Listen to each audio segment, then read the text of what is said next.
Sal, departures today from the Bills. Reggie Gilliam to New England. We really didn't talk too much about him leading up to free agency. Mitch Trubisky to Tennessee. David Edwards to New Orleans. Maybe that was a given he would be leaving, although McGovern stays from the weekend. Rank these news items Bills-related from today, if you would. I think Reggie Gilliam is number one. He didn't get the money David Edwards did. That was a really nice deal. Good for David Edwards. I'll get to him in a minute, but that was expected. Like I've been telling you guys, I mean, I thought McGovern would leave. He didn't, but I think, you couldn't keep both of them, and they didn't keep David Edwards. He leaves. The number one, I think, thing that's going to, I wouldn't say, maybe Edwards would hurt them more because he's a regular player, and of course he's really good, and there's still an unknown in Alec Anderson. But guys, I mean, Reggie Gilliam, what he's done for this run game, even on the field only, 20% of the time, what he's done as a core special teamer, a guy that's just been here, understands how it works inside that locker room. And I know there's a new head coach and all of that, but I think it's a significant loss, but it's doubled because he went to a division rival. And he went to a division rival that likes to use the fullback in Josh McDaniel's system, but didn't really have that ability as much last year. So, you lose him and you lose him to a division rival. That hurts both your core special teams unit and it hurts your run game where you have the league's leading rusher. Now, I'll say, though, the Bills might be set up a lot better than they had in years past to kind of absorb that. Number one, they do have Jackson Hawes, obviously, as a blocking tight end, and you never know. Maybe they can put him in that role if they need him. But the other thing is, I do wonder if Joe Brady wants to have a bit of a departure from having a fullback on the field, one of every 5 snaps on average. I mean, maybe because of Joe Brady and this talk about wide receivers and vertical, maybe they want more 11 personnel. So maybe this is an indication of that as well. There is a report of a Bills signing just in. Dee Alford, a cornerback from Atlanta. He started 23 games over 4 seasons. Jeremy Fowler of ESPN reports it's a 3-year deal worth up to $21 million, with about half of that guaranteed. So not a full-time starter for the Falcons. This is a 5th-year player out of Tusculum, Bulldog. Okay, yeah, I'm just seeing that here. Yeah, Falcons corner. I mean, you're good, but any ready to go takes on Dee Alford? You're ready to go on Dee Alford, I'm out. Sal. I'll send you some Venmo if you're ready to go on Dee Alford. How about, just signing a corner? Right. Career high 3 interceptions in passes defense last year.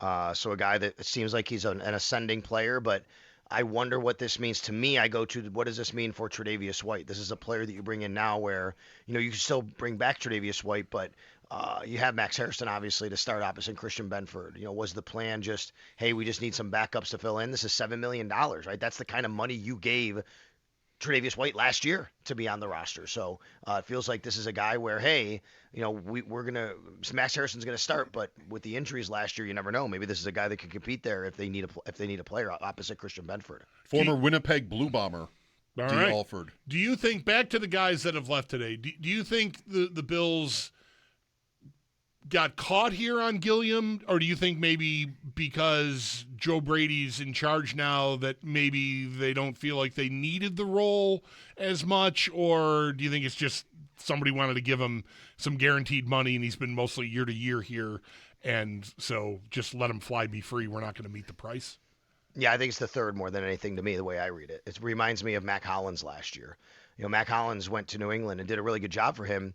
The Bills didn't want to give 2 years, $10 million. They could have gone to 1 year, $4 million. But 2 years, $10 million, $5 million a year just wasn't something they were willing to do. So Mac Hollins went to the New England Patriots. The Patriots have an ability to spend more money right now. They have much more cap room. They have a really good quarterback on a rookie deal. I think this came down to value for me. It could also, like I said, be an indication. Maybe the value is baked into, maybe Joe Brady feels, hey, I want to run a little bit less of, have a fullback on the field. Right. But I know they do love Reggie Gilliam, and he did mean a lot to them in special teams as well. I'm sure they'd love to keep Reggie Gilliam. I don't think it's a case of, we're just going to move on from the guy and them deciding that. I mean, you never know. But I think it's more so of, that's just a price that we can't meet for this player. Yeah, and you said it already. Maybe they have reason to think Hawes can serve in dual roles, and that's a player on a rookie contract and still get the benefit of having the blocking that they're looking for out of that player. Just maybe expand his role a little bit. Yeah, I think so. So we'll see. And again, this is when you go to a division rival, I think it hurts more. You go to the New England Patriots, it hurts a little bit more than if he had signed with, Tennessee, who seems like they're signing, 50 guys today, right? So and he goes back and going back to Brian Dable or something like that. And then David Edwards, I mean, good for him. I just think it's interesting. Now David Edwards he's a good player. He did well with the Bills. Remember, he came here, he was more of a sixth extra offensive lineman for the first part of when he came to Buffalo, and then he went into that starting left guard role. And, he parlayed that into $15 million a year, really, essentially.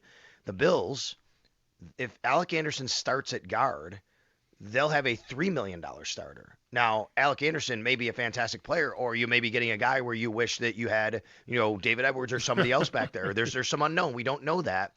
But I do think it's quite interesting, the difference between what David Edwards got on the open market and what the Bills seem like right now, at least what their penciled in starting left guard is going to make. I on Anderson, I'm thinking of, who was he was a lineman that ended up going to, is it Ike Butker? Someone who was so valuable for his versatility, right? Yes. Anderson played tackle this year, didn't he, in that game where the Pittsburgh game when everybody was hurt, Dawkins and Spencer Brown.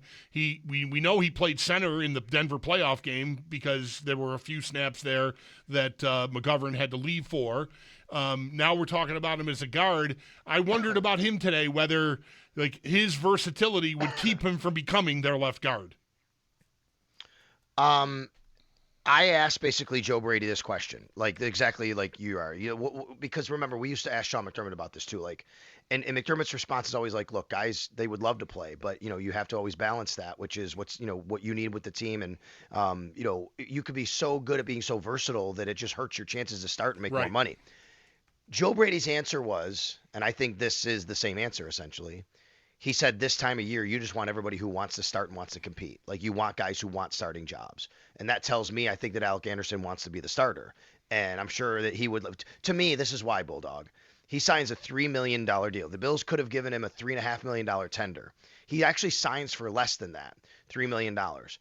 Now, it could be because maybe they want him in the more versatile role. And then people ask me, well, why did they, why did they give him only that money?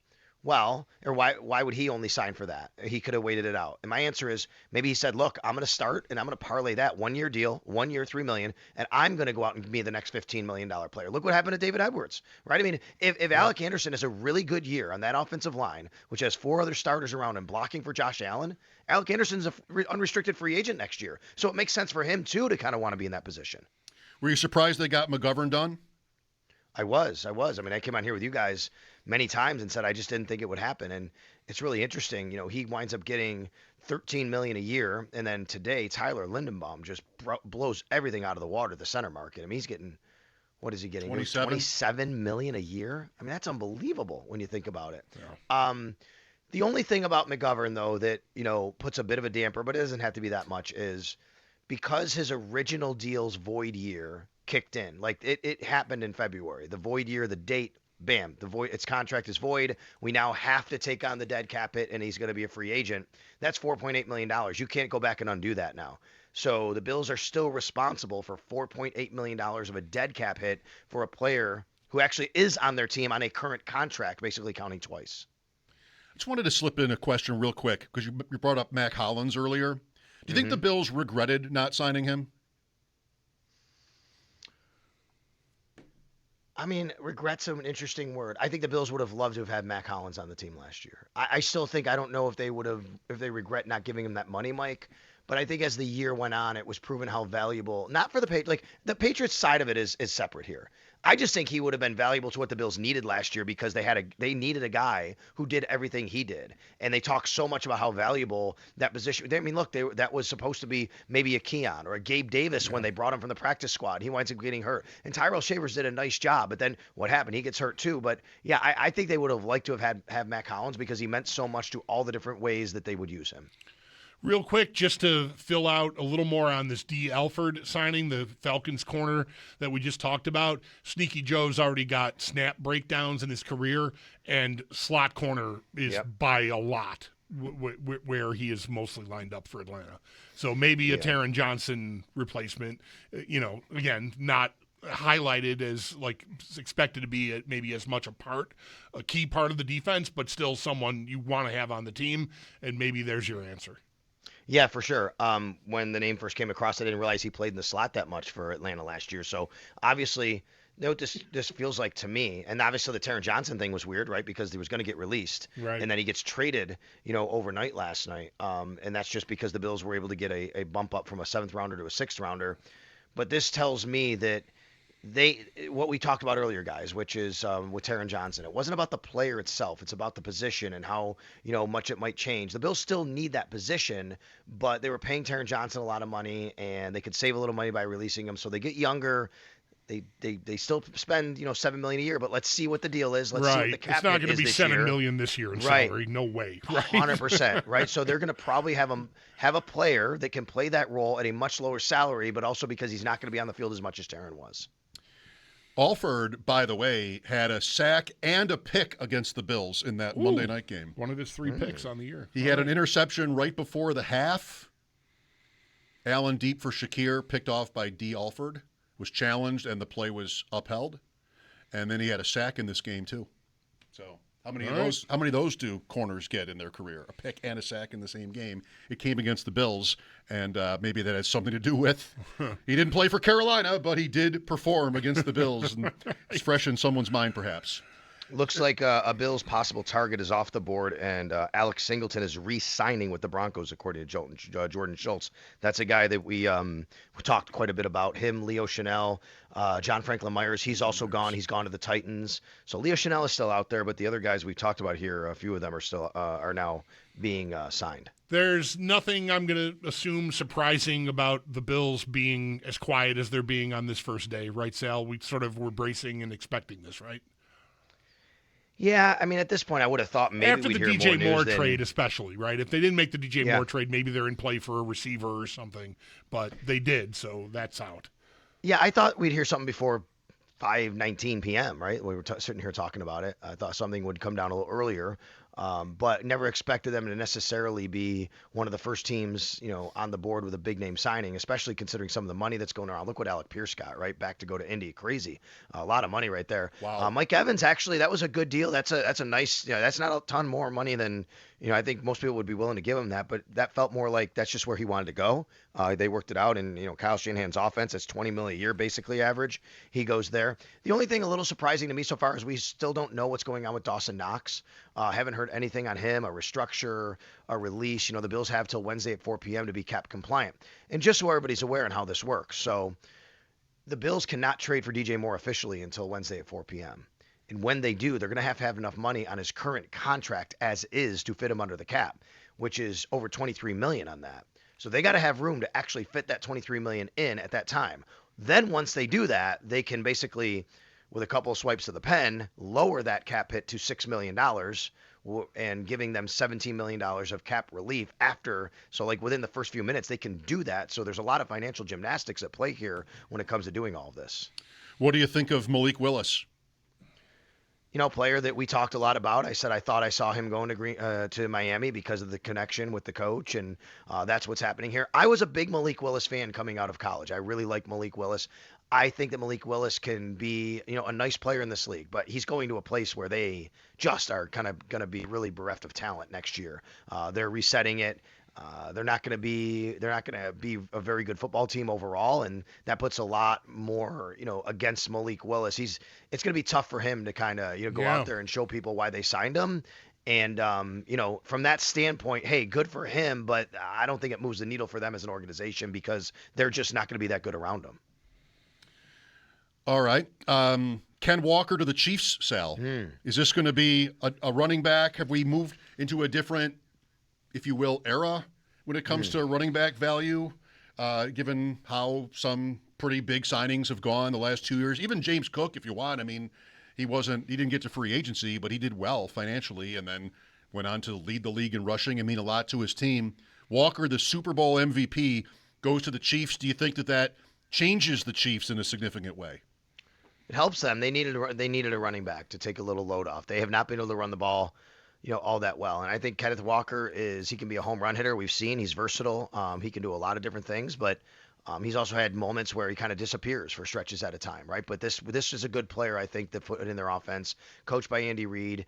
I think this is a nice player for them. It's interesting. His deal, by the way, the overall numbers are basically the exact same, very close to it, as James Cook. The difference is James Cook got another year. So really, it's divided by 4 for James Cook. It's divided by 3 for Kenneth Walker. That's what happens, and the next year comes up, so someone gets a little bit more money, but Cook gets pushed down quite a bit here for some of the running back deals that have been made here.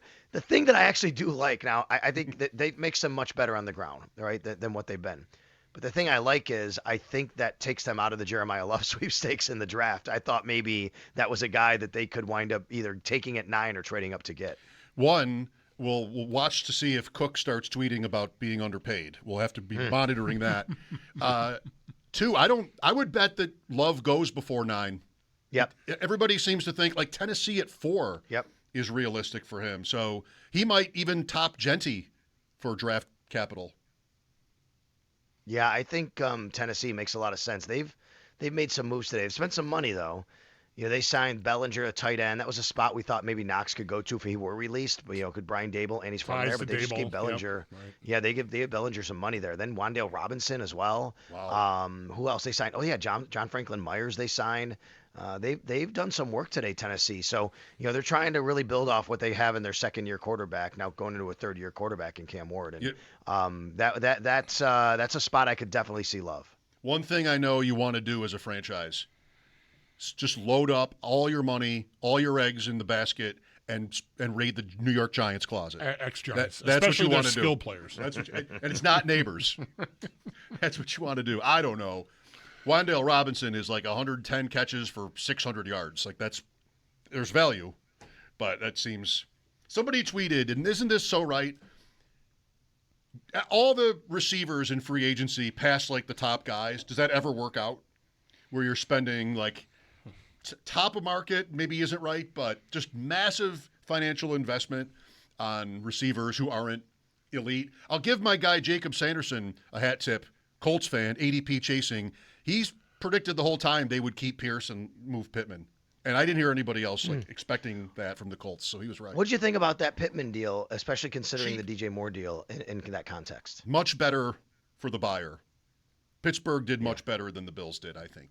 You don't have to like the players equally. I think I like Pittman more anyway, but that's debatable.